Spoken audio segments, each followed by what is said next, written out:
আজকে এমন কিছু আমল নিয়ে আমরা কথা বলবো যে আমলগুলো করলে ভাগ্য সুন্দর করে দিবে একজন। আওয়াজ দিয়ে বলেন তো তিনি কে? দেখুন, ভাগ্যে যা লেখা আছে, যতটুকু লেখা আছে, এই সমস্ত কিছু নির্ধারক একজন। আওয়াজ দিয়ে বলেন তো তিনি কে? ভাগ্যে বিশ্বাস করা, ভাগ্যের ভালো এবং মন্দ দুটোকেই বিশ্বাস করা, এবং সব কিছু যে আল্লাহর পক্ষ থেকেই ঘটে এটা মানা হচ্ছে it's a part of faith. এটা হচ্ছে ইমানের একটা অংশ। যে ভাগ্যে বিশ্বাস করে না তার মাঝে ইমানের ত্রুটি যুবক ভাইরা আছে না নাই? কোরআনে আল্লাহ তাআলা বলেছেন, ইন্না কুল্লা শাইইন খালাকনাহু বিকদর, ইন্না কুল্লা শাইইন খালাকনাহু বিকদর। আমি প্রতি জিনিসকে নির্ধারিতভাবে কি করেছি? সৃষ্টি করেছি। যখন যেটা হবার তখন সেটা হবে এবং সেটা ঘটাবে একজন। তিনি কে? দেখুন, আল্লাহ তাআলা মানুষের ভাগ্য নির্ধারণ করেছেন কয়েকভাবে। প্রথমটা হচ্ছে আসমান এবং জমিন সৃষ্টি হওয়ার 50,000 বছর আগে। কত হাজার বছর আগে? আরেকটি আছে, সেটা হচ্ছে ভাগ্য নির্ধারণ হয়েছে যখন সমস্ত মানব ছিল আদম আলাইহিস সালাতু ওয়াস সালামের পৃষ্ঠদেশে থাকাকালে যখন মানুষ ছিল তখন ভাগ্য নির্ধারণ করা হয়েছে। আরেকটা হচ্ছে মানুষ যখন মাতৃগর্ভে ছিল, এই মাতৃগর্ভে থাকার সময় মানুষের রিজিক কি হবে, মানুষের ভাগ্যে কি আছে এটা লিখে দিয়েছে একজন। তিনি কে? আর 4 নম্বর ভাগটা হচ্ছে প্রতি বছরে একবার। তাহলে আমরা মোট কয়টা পেলাম? 4টা। প্রথমটা হচ্ছে আসমান এবং জমিন সৃষ্টির 50,000 বছর আগে।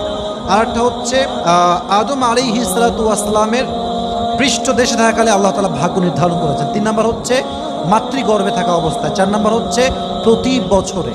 তো এটাকে আমরা অনেকে মনে করি শবে বরাতের যেই রাতটা আছে, লাইলাতুল বরাত। দেখুন, যদিও এর পক্ষে কিছু মতামত আছে যে ঠিক আছে এই রাতে ভাগ্য নির্ধারণ করা হয়, বাট সবচেয়ে গ্রহণযোগ্য মতামত হচ্ছে আল্লাহ তাআলা ভাগ্য নির্ধারণ করেন যে রাতটার নাম হচ্ছে লাইলাতুল কদর। বলেন সবাই, লাইলাতুল বরাত না লাইলাতুল কদর?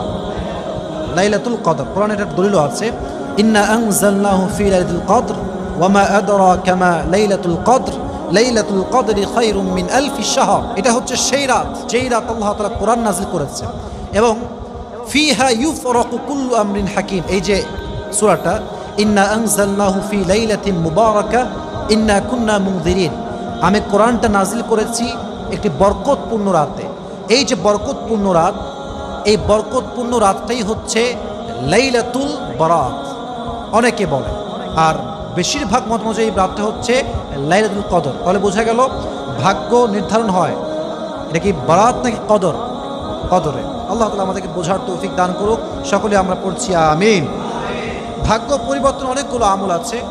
প্রথম আমলটা হচ্ছে সারা বছর ঈমান এবং তাকওয়ার চর্চা করা। যার ঈমান পুরো বছর ঠিকঠাক থাকবে, তাকওয়া ঠিকঠাক থাকবে, তার ভাগ্য সুন্দর করে দিবে একজন। আওয়াজ দিয়ে বলেন তো তিনি কে? তাহলে 1 নম্বর হচ্ছে অবশ্যই ঈমান এবং তাকওয়ার চর্চা করতে হবে।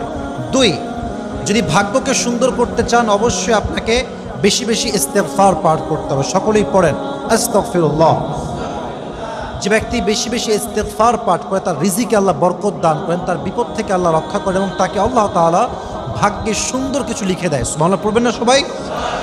এই জন্য কোরআনে আসছে, ইস্তাগফিরু রাব্বাকুম ইন্নাহু কানা গফফারা, তোমরা তোমাদের রবের কাছে ক্ষমা প্রার্থনা করো কারণ তিনি ক্ষমাশীল।